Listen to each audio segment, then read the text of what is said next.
JavaScript के अंदर function with parameter ये एक फंक्शन का पार्ट है, मींस जिसमें फंक्शन के अंदर एक प्लेस होल्डर होता है जिसका यूज यूजर से इनपुट वैल्यू लेने के लिए होता है। सबसे पहले हम एक बेसिक फंक्शन डिफाइन करते हैं जो हमने लास्ट रील में सीखा था। जैसे नाम बॉक्स रखते हैं और इसके अंदर हम कंसोल लॉक करेंगे। ये हमारा बेसिक फंक्शन है। जैसे मैंने कहा इसमें एक प्लेस होल्डर होता है जो फंक्शन के नाम के अंदर होता है। यह फंक्शन के नाम के अंदर हम एक वेरिएबल रखेंगे जिसमें यूजर का इनपुट स्टोर होगा। जैसे मैंने यहाँ रखा नेम। अब कंसोल लॉग में हम इसे प्रिंट करते हैं। सबसे पहले हम स्ट्रिंग लेंगे हेलो प्लस करके जो यूजर का इनपुट हमने फंक्शन के अंदर लिया था उसे यहाँ रखते हैं। अब फंक्शन कॉल करते वक्त हमें यूजर का इनपुट देना है, मींस यूजर का जो नाम है वो कॉल करते वक्त हमें देना है। तो जैसे मैंने यहाँ फंक्शन को कॉल किया, इसके अंदर हमें उस नाम को देना है। लेट्स से मैं अनिकेत देता हूँ।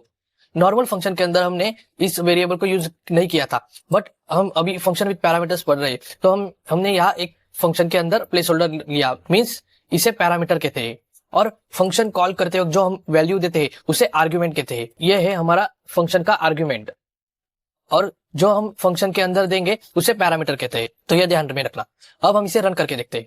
तो जैसे हमने रन किया तो हेलो अनिकेत आया, मींस हमने फंक्शन कॉल करते वक्त जो वैल्यू दी थी वो हमारे फंक्शन ने कंसोल लॉग कर दी पैरामीटर के हेल्प से। अब अभी हमने सिर्फ एक पैरामीटर से देखा, हम इस फंक्शन विद पैरामीटर्स में मल्टीपल पैरामीटर्स दे सकते हैं। देखते हैं। तो इसे हम कट करेंगे और 2 पैरामीटर्स लेंगे और कंसोल में हम यहाँ इस जो 2 इनपुट्स लिए थे उसका सम देंगे। ये स्ट्रिंग और वैल्यूज को सेपरेट करने के लिए है। और यहाँ हम सिंपली सम लिखेंगे। फंक्शन कॉल करते वक्त हम यहाँ 2 वैल्यूज देंगे 5,5। इसे 2 वैल्यूज दे दिए। अब हम प्रिंट करके देखते हैं तो देखो सम 10 आ गया। ऐसे हम फंक्शन के अंदर कितने भी पैरामीटर्स रख सकते हैं। अब कभी कभी होता क्या है कि हम फंक्शन कॉल के वक्त आर्ग्यूमेंट्स देना भूल जाते हैं या हम आर्ग्यूमेंट्स नहीं देते, तो ये simply not a number return करता है। तो एग्जांपल से आपको दिखाता हूँ, रन करके दिखाता हूँ। हमने लेट्स से यहाँ आर्ग्यूमेंट में कोई वैल्यू नहीं दी तो रन करता हूँ। तो देखो sum is equals to not a number आया। और अगर हमने एक भी वैल्यू दी तो भी वो कुछ ऐसे ही रिटर्न करेगा। देखो नॉट अ नंबर, क्योंकि हमने यहाँ फंक्शन में पैरामीटर्स 2 रखे हैं बट आर्गुमेंट में सिर्फ एक ही वैल्यू है, तो ये एक्सेप्ट नहीं करेगा। इस कंडीशन में हमें डिफॉल्ट पैरामीटर काम आता है। तो हम पैरामीटर्स में डिफॉल्ट वैल्यू भी दे सकते हैं। मींस अभी लेट्स से हमने एक ही वैल्यू दी आर्गुमेंट में और बी को वैल्यू नहीं है तो ये not a number he return करेगा। बट जब हम यहाँ डिफॉल्ट वैल्यू देंगे, लेट्स से मैंने यहाँ डिफॉल्ट वैल्यू दे दी 9, तो ये 3 + 9 करके हमें सम देगा।